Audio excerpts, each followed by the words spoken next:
Nithyanandam Paramasukadam Kevalam Jnanamurtim Dvandvatitam Gagana Sadrisham Tattvamasya Dilaksham Ekam Nityam Vimalamachalam Sarvadi Sakshibhutam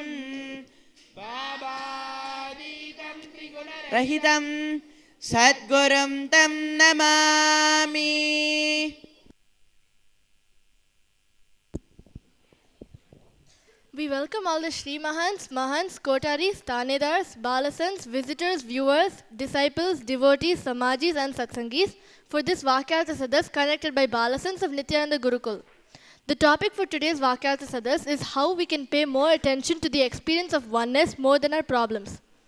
We will now be chanting the 8th verse of the Ishavasya Upanishad. Saparyagat Chokramakayama Vranamasna Viragam Shuddhamapavidham Kavermanishi Paribho Swayambhorya Artha Tatyato Thane Vyadadacha Shvatibhyas Samaabhyaha.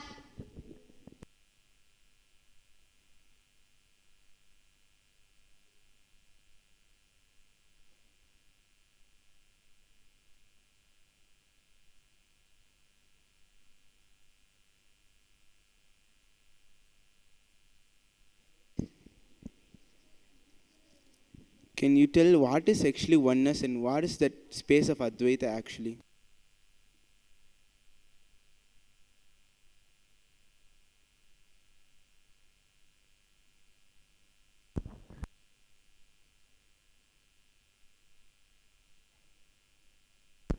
What I feel as oneness is that you feeling everything, everybody is just part of you, and realizing that you are everything and everything is you is what I feel as oneness or Advaita.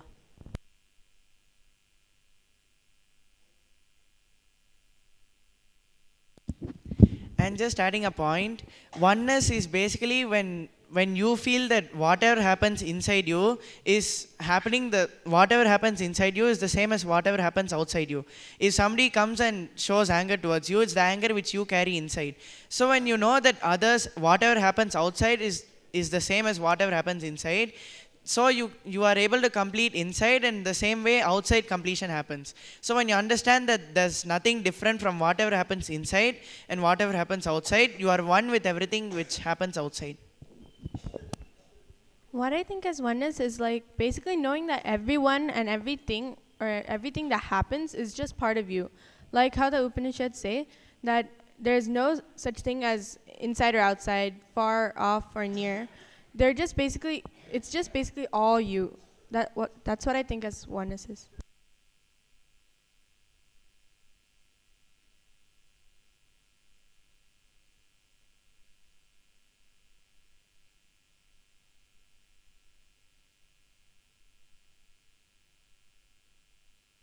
See, what I think is one. One means like you're thinking there's a one team working as one team, but even in that, it'll be like separation, like you, me.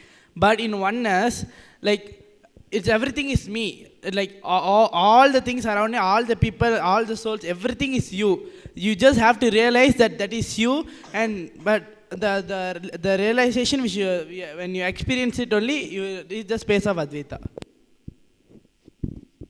And just adding to what he told, basically you can understand, you can start living oneness only when you start feeling you and your body are the oneness. You can first, like how Swami told today in satsang, only when you start living oneness with your body, you will be able to start living oneness with everything else. So you need to understand, you means the consciousness and the body which are carrying, both are the same, both in the space of oneness. Then you will come to a realization that everything around you and everything outside you other than you are just inside you, and they are just there as just to radiate oneness in us.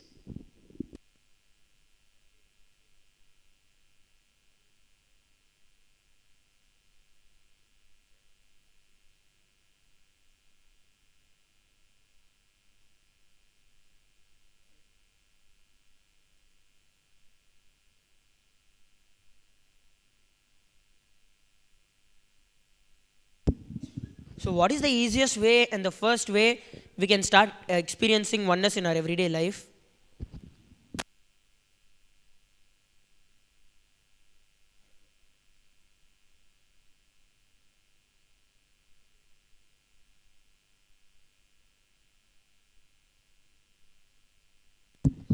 What I think is, if you started thinking that everything is me, that millions of planets, millions of people, you started getting how the whole thing can be me. You started thinking that that is impossible.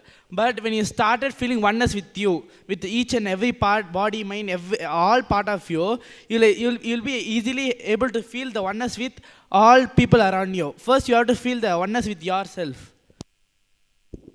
I have a question, but now you know that your body is you, so you are already in oneness with your body. So if you feel oneness with your body, how can you feel oneness with like everybody around you?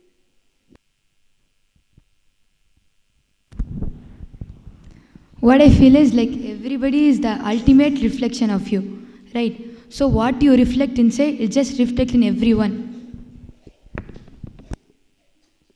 Swamiji also said we aren't our body. Our body is just another part of us. We are not completely our body. So that's why we're part of everything else around us, not just our body.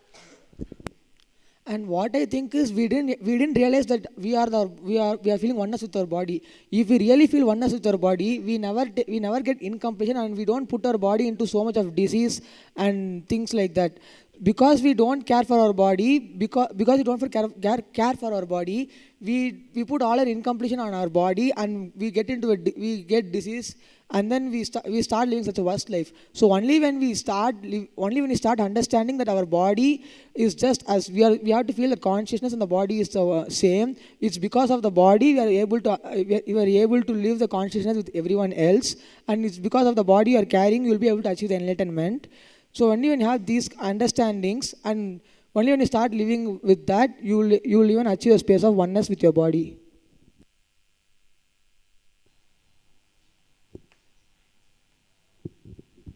And just adding to his point, one Swamiji had also told that when you can control the water in your body, you can also control the water in the oceans and seas. So what I understood is that when you're in, like complete, your body is just nothing but like the microcosm of the whole universe. So when when you are complete integrity and complete Advaita with your body, you can not only like play with your body, you can play with the world around you also.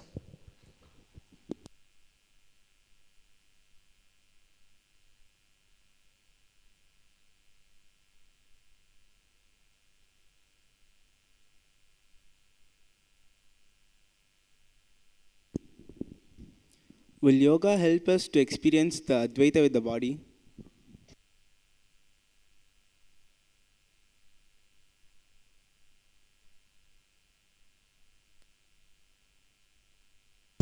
What I feel is when you understand how to do yoga and when you do it from the right context, that time it will help you to bring oneness with the body. But when you do yoga just because Swamiji told, and I have to wake up so early in the morning and I have to do so much, and when you keep on thinking it's something really huge and you can't do it, and when you think of it from a wrong context, that time it won't expand you. It will just make you bring more and more hatred towards your body. So when you do yoga from the right context, for understanding that your body can do anything, there's a limitless possibility for your body. So when you understand that and do yoga, that time you feel oneness with your body. So adding to what he told, basically when you do yoga, you'll have a yogic body. And when you have yogic body, Swami will be easily able to give you experience which he has, and that will easily able to get into you, and you will never get incompletions. So because you don't get incompletions, you never hurt your body for any reasons. So naturally you will start feeling oneness with your body. Just one thing which I wanted to add to Ajara Maharaj is that, like you told that just because Swamiji told me to do, and doing that is not the right context. But what I feel is that if Swamiji has told anything, whatever might be the reason, you are just trust on Swamiji and doing it will lead you. So many times you can't comprehend from which space Swamiji is telling you to do anything. So just trusting on the master and doing what Swamiji says will take you beyond everything is what I feel.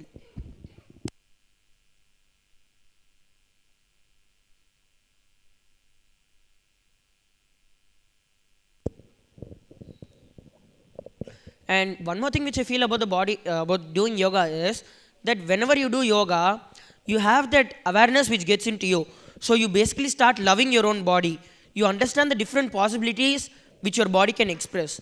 So naturally, now we all understand that we are the body, but we are do it out of possession that we are this. So if anything happens to it, then we will get affected and all that.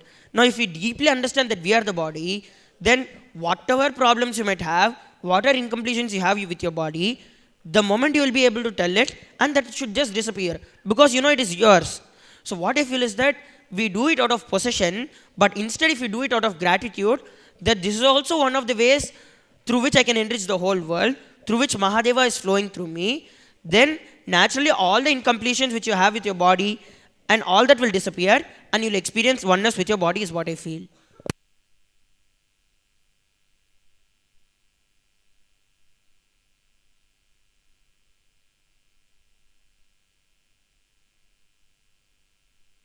So I just wanted to add a story to what Sundar Shamaj had told about having the trust on Guru. So when Shankaracharya was alive, that time he was having so many disciples. So one disciple he had who didn't really understand this Vedanta and all so much. So his other disciples used to tease him so much. You're so useless. You can't even understand Vedanta. What kind of how will you be when you grow up and all that. So that time Shankaracharya usually will avoid saying anything to him. So he will just have the duties, the small duties of washing the master's feet or his clothes or whatever that, or like those kind of things. So one day when this disciple was washing Shankaracharya's clothes, at that time he was taking class for his other disciples at the other side of a river. So that time Shankaracharya called this disciple, come here. So the disciple was like so overwhelmed and had so much of trust in Shankara that he just walked across the river, and wherever he put his feet, there a lotus came. So what I understood from when Swamiji told the story was, Master is just like the cosmos, is like the embodiment of the cosmos. So whenever we have complete trust in Swamiji, we have complete trust in the cosmos. So when we have complete trust in the cosmos and Swamiji, we just feel more closely connected to it, and we feel that it's a part of us. So what I understood from this is that when we completely exaggerate on Swamiji, that brings us much more closer to Advaita, and that's the fastest and best way through which we can achieve Advaita.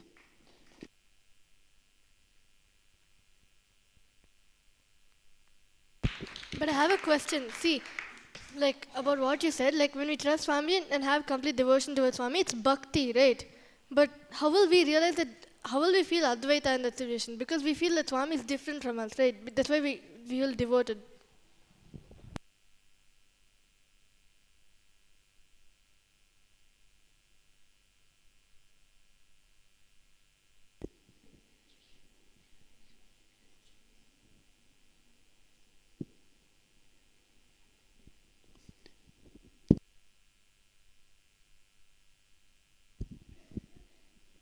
What I feel is Bhakti and Advaita is related.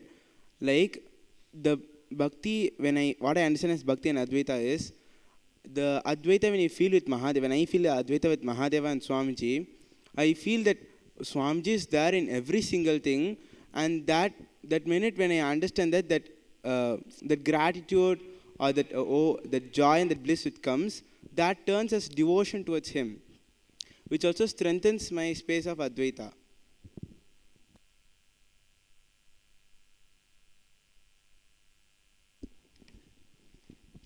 And just adding to his point, what I wanted to tell was, like, once when Arjuna and Krishna were walking, that time Krishna points to a tree and says, see, Arjuna, there's a blue crow there.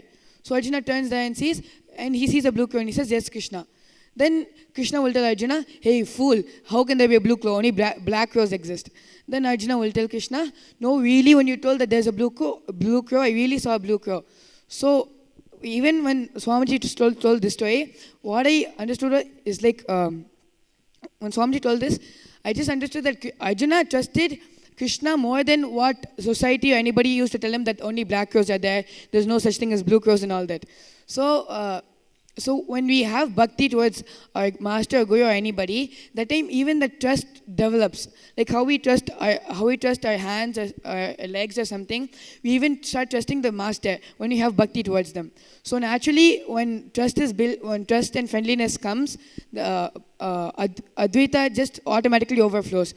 As Swamiji also told once, that friendliness is nothing but the smell of Advaita. So when naturally you have friendliness and trust towards the master, automatically Advaita will just flow.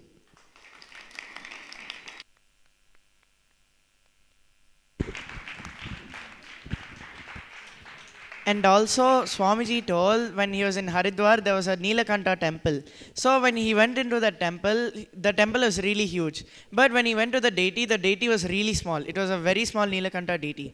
So he was wondering why for this small deity they built such a huge temple.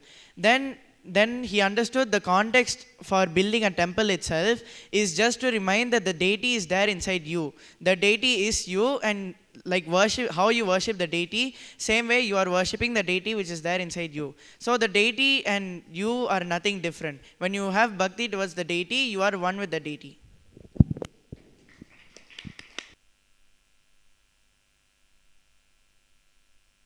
So adding to what he told, basically you having bhakti towards a master or a god, it's like you surrendering to them completely without having any self-doubt. So when you have that, naturally they will lead you, it will be very easy for them to lead you to the space of Advaita. If you take the example of Mirabai, Chaitanya Mahaprabhu, they all have the complete devotion towards Lord Krishna. That's why he was able to get them easily into the space of Advaita, because they never had self-doubt on them, and they trusted Krishna so much, and they are just fully surrendered to him throughout the life. So Krishna is easily able to get them into the space of Advaita. And one more thing which I wanted to add is, see, even in the story of Padmapada, the moment his master called him, due to his devotion which he had, he just ran over the river. That means he knew he is one with the river. He did not feel that something is going to violate him. He did not feel that something is going to put him down, something is going to destroy him. So, like when you know it, everything is you, so you will not have the fear. So what I feel is the devotion towards the master, when you exaggerate everything on the master, that will naturally lead you to the experience of oneness with the whole cosmos, because Swamiji is the embodiment of cosmos.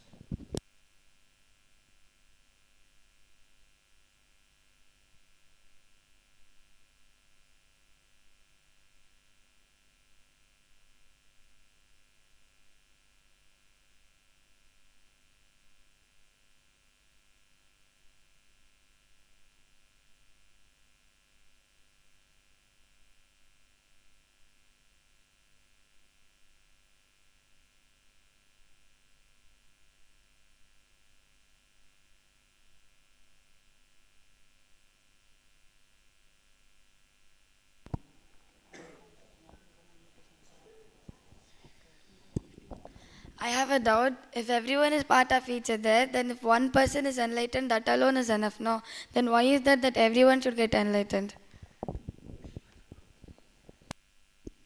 What I feel like Swamiji always says, that everybody is actually already enlightened. Just we all have to realize it. So what I feel is we don't have to just like everybody just enlightened, but everybody just has to realize their own enlightenment. And what I feel is that you still didn't realize that everybody is part of you, that like you are not still in the space of like one person get enlightened and you just think you're part of them when you are enlightened.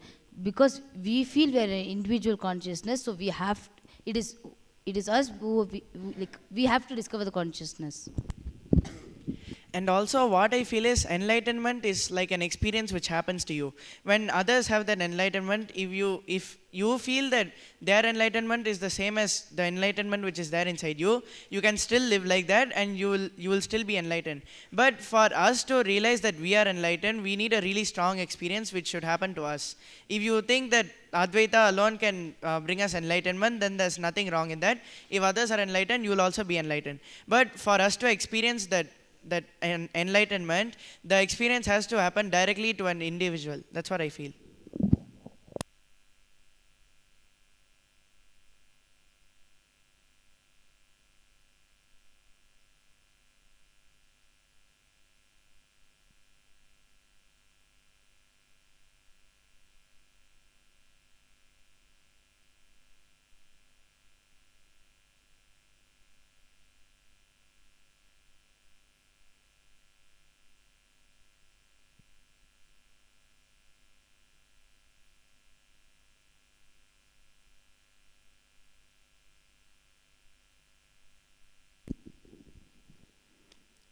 Now, if somebody is going to hurt me, how do I relate Advaita with that person and come out of that situation?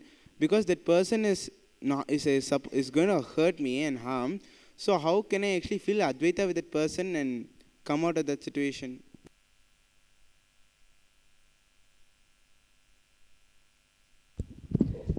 What I feel is, first you have to bring the cognition that nothing can violate you inside you. First, from outside, nothing can violate you, nothing can hurt you. When you understand this, you'll understand that the person is in suffering. That's why he's trying to hurt you. So when you understand that, you'll help him and get him out of that suffering for him to be happy like you. So first, you have to shift the cognition inside you that you are feeling violated. You should not feel violated.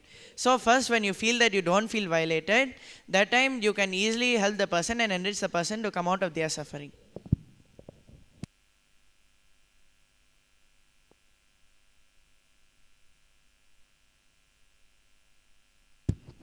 As the first day Swami was speaking about the nothing can be can violate you, and just exaggerate on the Guru whatever you whatever incompletion you had, and just think you cannot be violated.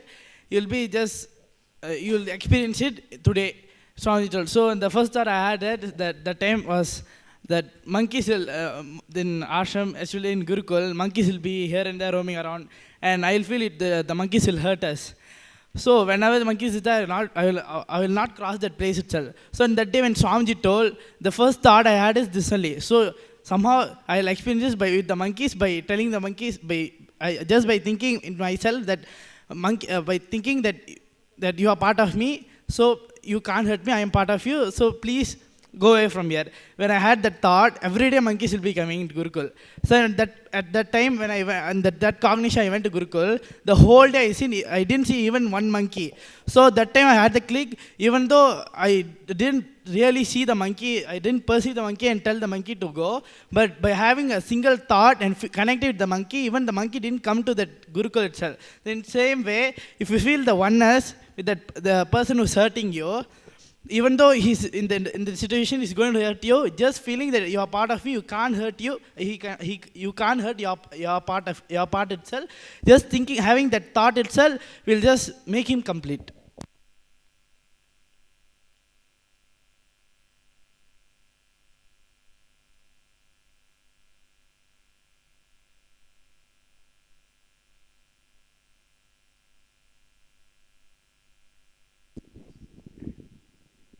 So when I used to be scared of cockroach, that time every day wherever I go, somehow some cockroach will come there and I'll play some drama and it will just be like a tantrum.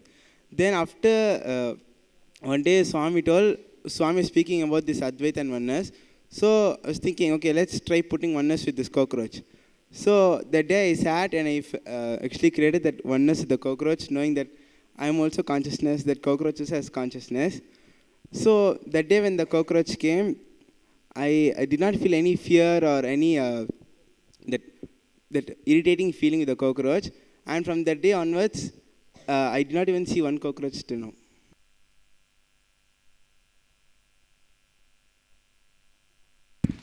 So what I wanted to add from his point is that, like, most of the time we feel oneness is a very big experience to experience. It reaches to the space of enlightenment. It will not happen in our small activities and all that. But that is a very wrong cognition which we have. The small fears, the small incompletions which we have only affect us so much while we make very big decisions. So what I feel is that instead of thinking oneness is for all great decisions in your life, just start practicing it in your everyday life with any incompletion you have. Like how he said, even with a cockroach, oneness can bring you the experience of completion. So what I feel is that than just pushing oneness away, that it is a very big experience to have, why should we waste time with all these small things? Start really living in your life. As Swamiji tells, you think your incompletions are too big, but actually they are very small. So we need to start applying it for all these small things. Then naturally we'll see that even the big decisions in our life will naturally get aligned and be in the space of completion and oneness.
I want to share my experience what happened today. Actually, for past few days, we are writing the assessments. Okay, so we are supposed to collect the marks and send it to our mentor. So this today, one of my friend, he dropped his phone inside the water where the marks were there in the phone. So what happened suddenly after that, it was on work properly. And then we went and told our mentor the phone has fallen inside, so we want to know what is the mark. So after that, after some time, so when you got the phone, so that marks were won't be there in the phone. So we created as a whole class, we created the space. If we are Mahadeva, and that is part of me. I, I, I just thought if I am Mahadeva and that phone is also part of me, it just in 5 minutes it should start working. So in that 5 minutes, it just start working, and that marks also we got it and we gave it to our mentor.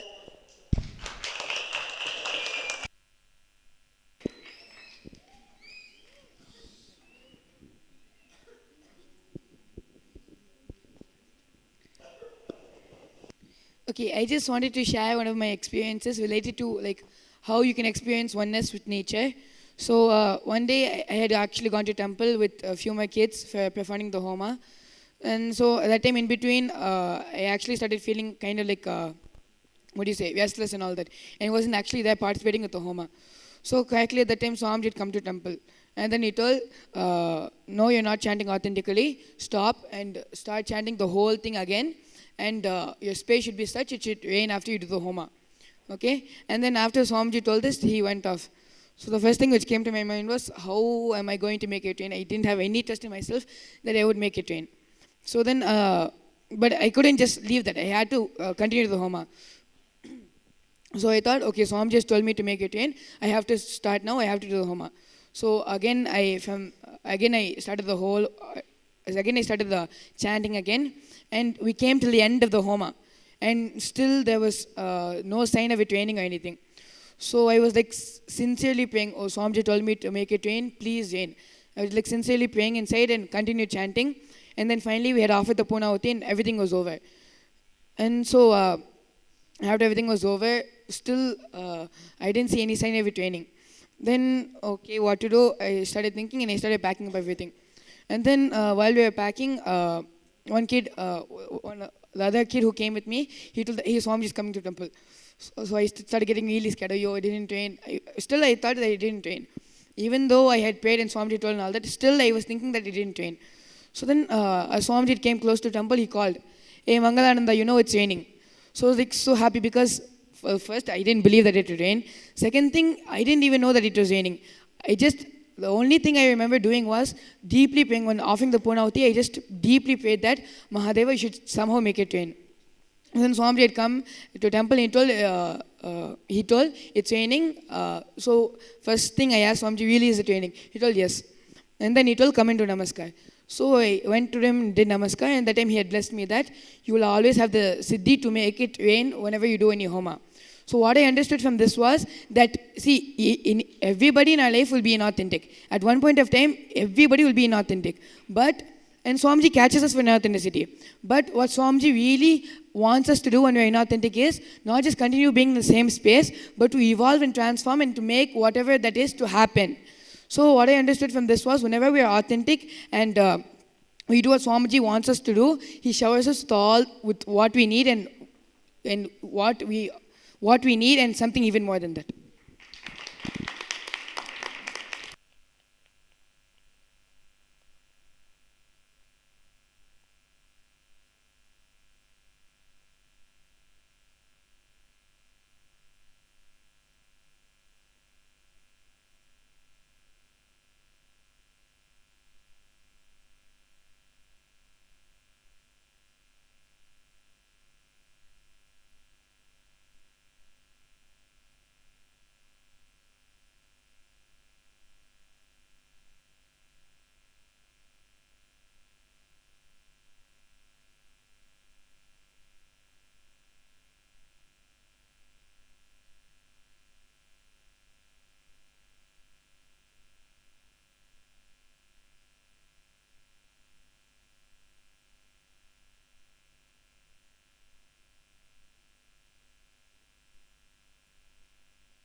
I just want to share the experience which happens in Gurukul.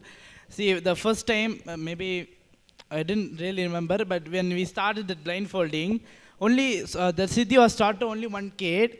In Gurukul, if you see, even most of the activities like speaking to the rose plant, making the rose plant drop the taunts, and making it rain in the by doing homa, and even in the blindfold, when one kid started, it's like the whole group started catching the space where one kid holds the oneness which we holds in the whole Gurukul. Like when one person started, the whole group will start feeling the oneness and learn like catching the cities, like how we when we like same how like Swamiji has all the cities. When we live around Swamiji, we'll be by feeling oneness with him, we'll be able to catch all the Swamiji's, like each and everything that Swamiji does, like Swamiji, the way Swamiji walks, he speaks, his authenticity, each and everything. When you live around Swamiji in the ashram, you'll be, if you see all the people in the ashram will live the authenticity, responsibility of the four tattvas,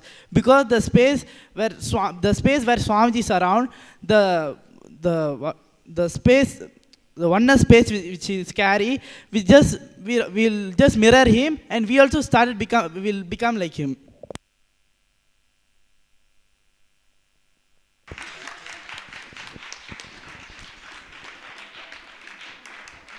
I have a doubt. One Swamiji told that love is a stepping stone for Advaita, right? But in conditional love, we start feeling that the other person is someone separate from us, right? Then how come that brings us the idea that everyone is part of us?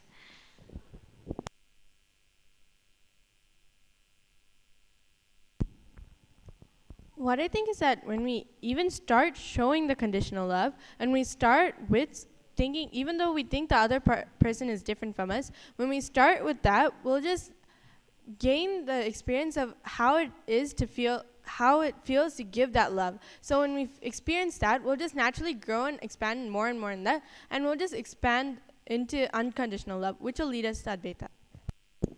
Just adding to a point, see, if you keep thinking it's going to be conditional love, so I'll not follow it, and like I'll not even take any step to even do that, then you will just block the whole energy which is coming. Like at least when you start with the conditional love, it'll just start flowing through you, and when you realize more and more, obviously you will start feeling the other person is part of you. So when you know the other person is part of you, you will start radiating the selfless love. From experience, whenever I never spoke to somebody, like a friend in Gurukul, a kid in Gurukul, and I just go speak to them just for my work to get done or some purpose. That time when I start speaking, I actually speak just to get the work done. But after some time, when I start interacting more with that person, just because of interacting with that person, from just getting my work done, it becomes more like a friendship, and it becomes more feeling of oneness with that person. And that's how I feel when you start working with selfish love or with a conditioned love, because you're interacting with a person, naturally lead you to selfless love and the space of Advaita.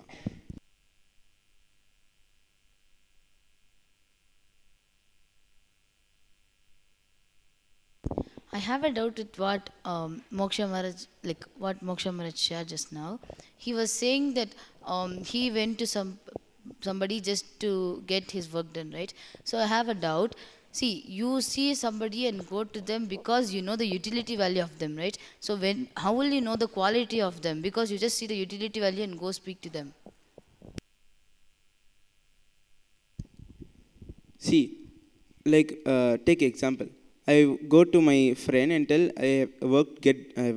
he's supposed to do the alankar for this week, and I tell him to go and do that. But I never interacted with him just because I want to be friendly or he's nice. So when I interact with him first, it's just to get my work done. His utility is that he can do the alankar well.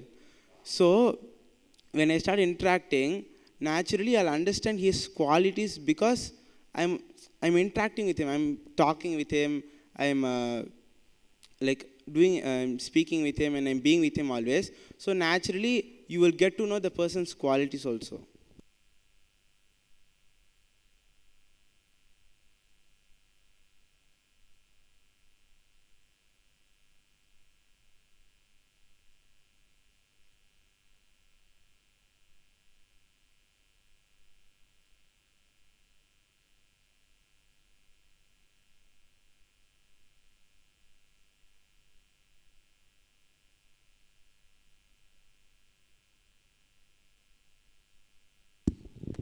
So I want to share my experience.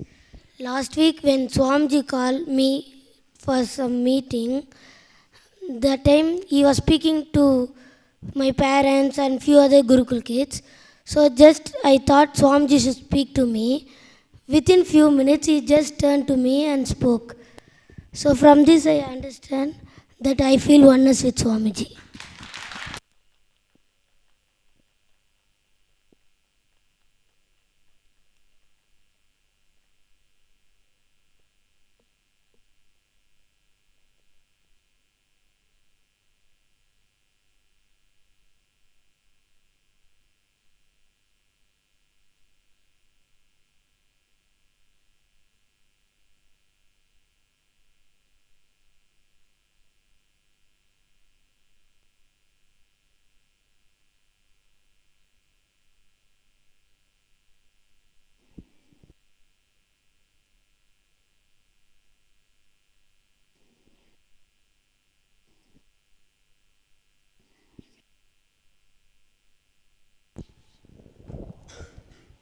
I have a doubt. Today Swamiji told that life is a huge bargain, right? Even if we experience the peak experience, will we still go on bargaining?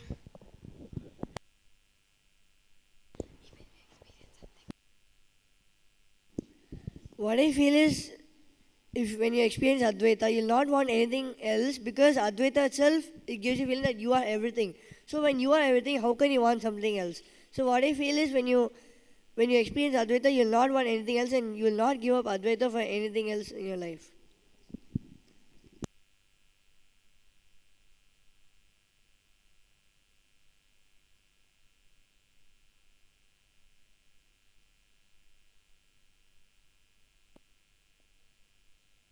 But I have a question about what you said. See, if like you said, if we're in the space of Advaita, then we know that nothing can be added to us and nothing can be taken away from us. But Swamiji said life itself is a huge bargain. It's not that we perceive it's a bargain, it is a bargain. So whatever state we're in, like it's still a bargain, right?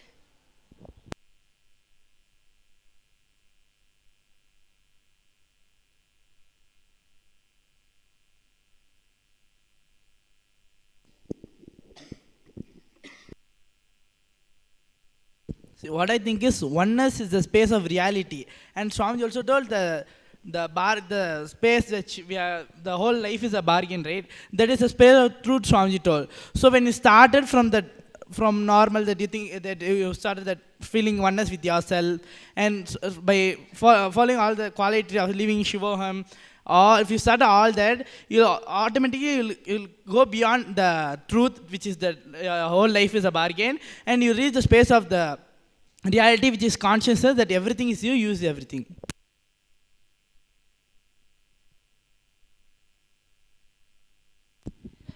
And also it starts with a bargain, because you might be thinking like, okay, if I'm integrated for this much time, you have to cause my reality, and you will be speaking to life like that. You will be thinking, okay, if I'm integrated now, it'll cause my reality. But you don't understand that the whole life, everything is under your control. You can cause your reality whenever you want. So in this example itself, it just started with a bargain, but later when you understand that it's not that you should do something just to make your reality be caused. So you can just take the responsibility, just be responsible for that, and understand the context for why you will want something, and you just need to be in that space and create a space for something. It will just happen in your life. So you don't really need to do so much just for getting something in your life. And just to add to his point, whenever you do IA and experience and have the Shivoham process and experience that high space of Kundalini awakening, naturally you will understand that there's nothing which is more productive, more qualitative than the experience of Shivoham. So naturally, when you experience that high space of Shivoham and Advaita, you will come to the understanding that that is what is reality, that is what we all should achieve. You cannot bargain this for anything else in your life. I want to share one of my experience. So once I had to go for doing the Rudrahoma. So that time I was like completely in the space of completion, and I had no incompletion at all. I just felt that wow, everything is so nice. day is so perfect, everything is aligning so well. And he set up the Homa, everything, started the Homa on time authentically, did everything, chanted authentically. And suddenly in the middle, during the Ahuti time, it just started raining heavily. Then I just continued, I was just smiling and then I just continued. Then after the Rudrahama, I finished the Rudrahama, then I understood that life is so simple, there's nothing at all. If you just enjoy life and just flow with it, then there is no incompletion which can affect you at all. It is only you who complicate. Oh, how will I be able to get the rain? Already I have so many incompletions. But instead, if you just decide, okay, let me drop all my incompletions now. Now I am Mahadeva. And if you just start from that space, naturally you will feel the oneness with the whole cosmos, and everything which you wanted will just happen like that. So the biggest thing which I understood that time is that life is just always there to make you more and more complete, to support you more and more. But it is only you who keep putting incompletions on yourself and think that life is violating you. Everyone around you is violating. So what I feel is, we should just think and exaggerate that what is there in this, even if it is a big problem. Swamiji is there, Swamiji will take care of me. And when we act from that space, then naturally all our problems disappear, and we'll understand that there will be no problems also coming to us, because we'll understand even if a problem comes to us, it is only for making us more and more strong.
So I want to share my experience of Advaita with Swamiji.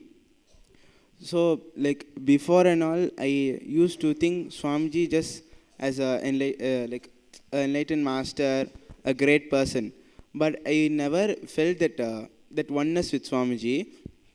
So then in the cruise IA, when Swami showed his love, then after that in the Varanasi IA, I showed my love. That love just filled me, and I became so complete with whatever was happening around me. Swamiji's love and his space of oneness that he showers on us is like a tsunami which can drop any incompletion that we have.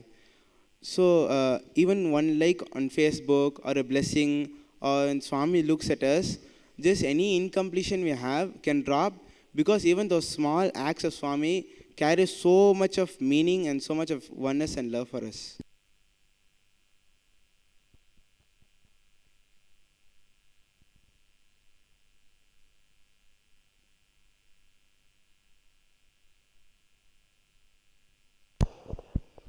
So I just wanted to add to Moksha Maharaj's point that, like Swami told, if you want to experience the love current of Mahadeva, please so attend the Varanasi IA, so we'll experience the Mahadeva's love current.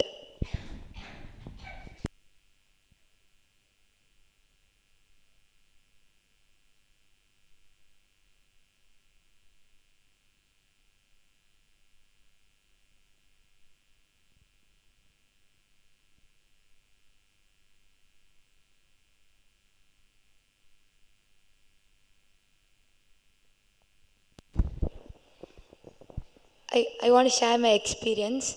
Like, so I didn't understand what is Advaita before like 2 years, all that.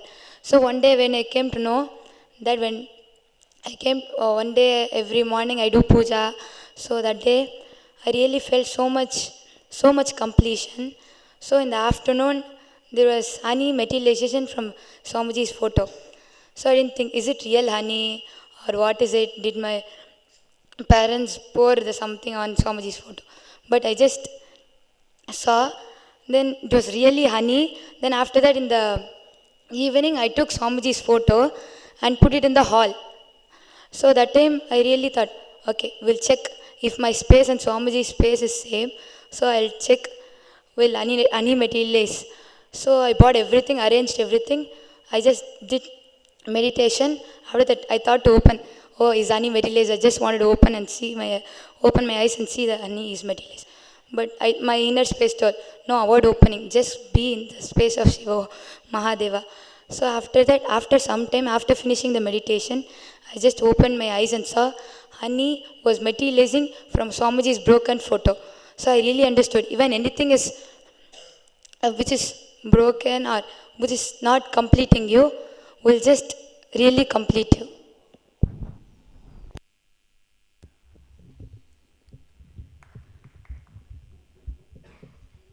I want to share my experience. Today, actually, when completion was going on, at the time I was incomplete in one person. Actually, I was incomplete. Then I was speaking with that person. I didn't realize that I was incomplete with him. Then after speaking, but still I realized that I was incomplete with him. Then what happened? After the completion session getting over, then I thought actually I was incomplete. Then why did I speak with him? Then I understood that now I am complete because of the space of completion. So I understood from this the space of completion is so high.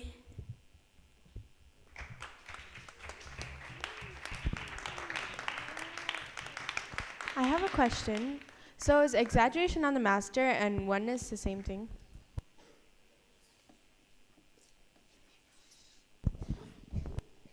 What I feel is that when you keep exaggerating on Swamiji and the like, master or God, you will realize the oneness with God or master, because when you exaggerate, you're having the trust, the problem or whatever it may be will get solved. So the more and more you trust and exaggerate it on master or God, you will start experiencing the oneness, because you will see it happening in your life. It will be a miracle or experience in you.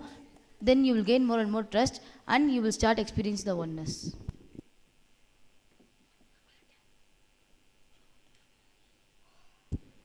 I just want to share an experience. See, before going to the Cambodia inner awakening, Swami was speaking about oneness, Shivoham. When Swami was speaking all that, I tried to leave that, but lot of incompletion, because I have not experienced in my life. I'll be, that incompletion will come. Will I able to do this? All this incompletion. When I decided to go to Cambodia inner awakening, when I went there, when all the Shivam process, the whole inner awakening was Shivam process. In the Shivam process, the friendliness which Swamiji radiate, when we went there, we just exaggerate our incompletion, that we are, that I just exaggerate my incompletion, that I am a lot of incompletion, so I am not able to feel that I am Mahadeva. At that point, when I exaggerate on Swamiji, that experience which Swamiji gave, when I exaggerate all my incompletion, the experience of Shivoham, I was able to feel that, like the whole, at that point, the whole, everything is part of me, and so I am part of Swamiji. When what I think is, if you are normal, if you really live what Swamiji says, you will be able to do it. But with the help of Master in the inner awakening, or any program with Swamiji, the space where Swamiji is there, it will be really easy for us to do the experience which you want to experience, that we will be having a lot of incompletion. When you go near the Master and exaggerate in our incompletion on him, it's just really, simply it will happen.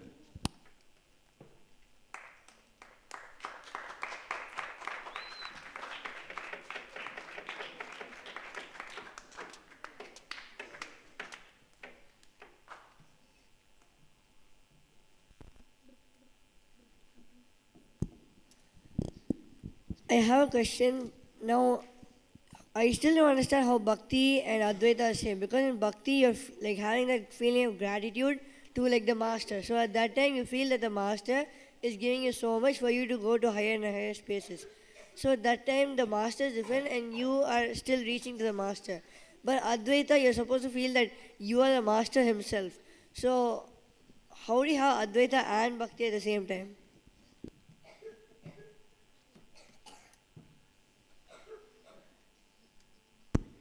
I don't feel that Advaita and Bhakti is the same.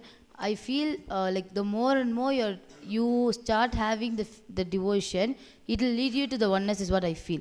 I don't feel it's both the same, because the more and more you experience the devotion with the master or the God, you will be led to the space of oneness, is what I feel. But I have a question. See, if Bhakti just leads to Advaita, is it something lower than Advaita? Because Swamiji said Bhakti is not lower than Advaita, and they're not lower than each other. They both just go hand in hand. But if Bhakti leads to Advaita, then how is it the same?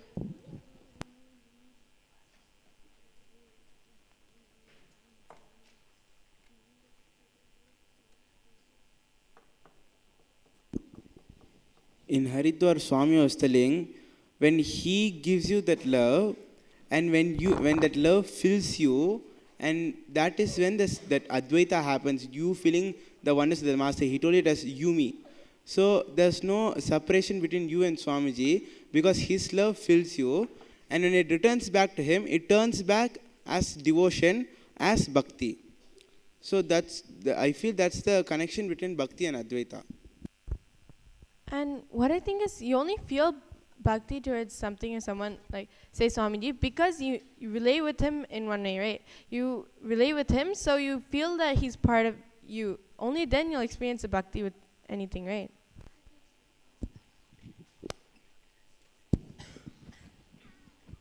See, what I feel is Swamiji also told that the love which he carries towards us is the same love we carry towards him. So Swamiji also told the best way that we can show our love towards him is to love the part of him which is there inside us. So the bhakti which we show to Swamiji, when we show it to the part of Swamiji which is there inside us, it brings a much more bigger effect, because when some experience happens to us and we seeing somebody else experiencing it is like completely different. When we experience it, it's much more stronger. So when we show bhakti towards the Swamiji who's there sitting inside us, it is oneness. When you show bhakti to the Swamiji who's sitting outside, that is bhakti.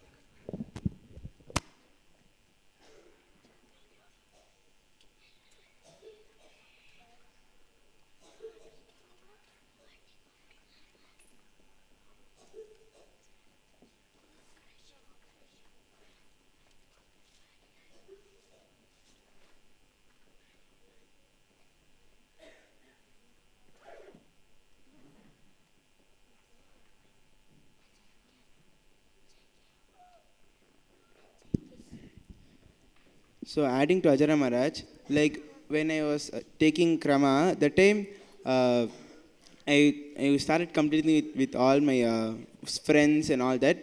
Then I was thinking, should I also complete with Swamiji and start like a new relationship with Swamiji? Then after taking Krama, then I asked this to Swamiji on Facebook, and Swami told that the relationship between master and disciple is eternal. It can never be like something completed and something new can start. It is always eternal.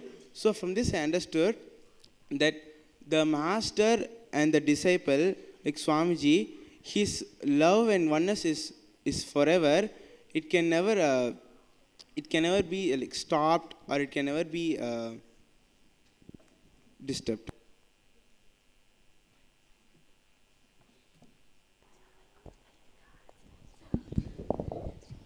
If Bhakti and Advaita are not the same, does that mean that Bhakti is not a quality of consciousness?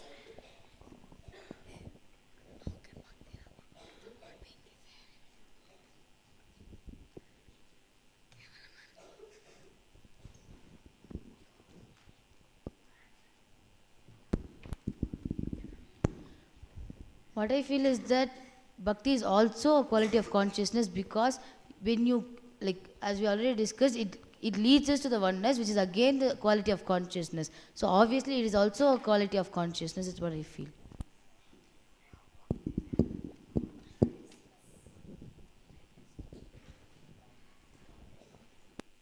is part of consciousness. When you practice one part of consciousness, it will naturally lead you to consciousness and make sure you are feeling everything. Like when you practice bhakti, it will lead you to having Advaita. Like before I even met Swamiji, I was only inspired. Like my mother used to tell me lots of stories about Krishna. Then I was inspired the way how she does puja to deities. I was inspired, and I also started doing pujas. I used to sit and chant in front of them. I used to do the puja the way she does. Then because of this, within few years I met Swamiji, and then he inspired, and because of his inspiration, like because I started worshipping deities, the bhakti which I had for them led me to the master, and then he started inspiring me more and more. With his inspiration, my whole devotion and bhakti turned towards him, and then with the bhakti I had towards him, I felt the oneness with him. I felt the oneness with him. So from this, what I understand is bhakti and Advaita goes hand in hand. When you have bhakti, when you have devotion towards something, it will lead you to have Advaita towards it, and when you have Advaita towards it, it will lead you to have more and more bhakti towards it. So that this of bhakti and Advaita goes hand in hand. With this, we come to the conclusion of today's Vaakyaartha Sadhas. We'll continue to expand and explore into the deeper truths in the further Vaakyaartha Sadhas. We will now conclude with the Purna Mantra. Om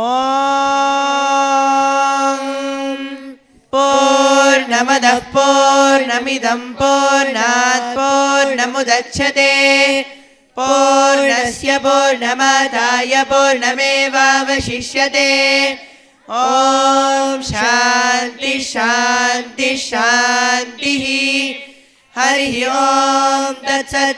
Sarvam Sadguru Padukarpanamastu. Om Nithyanandam.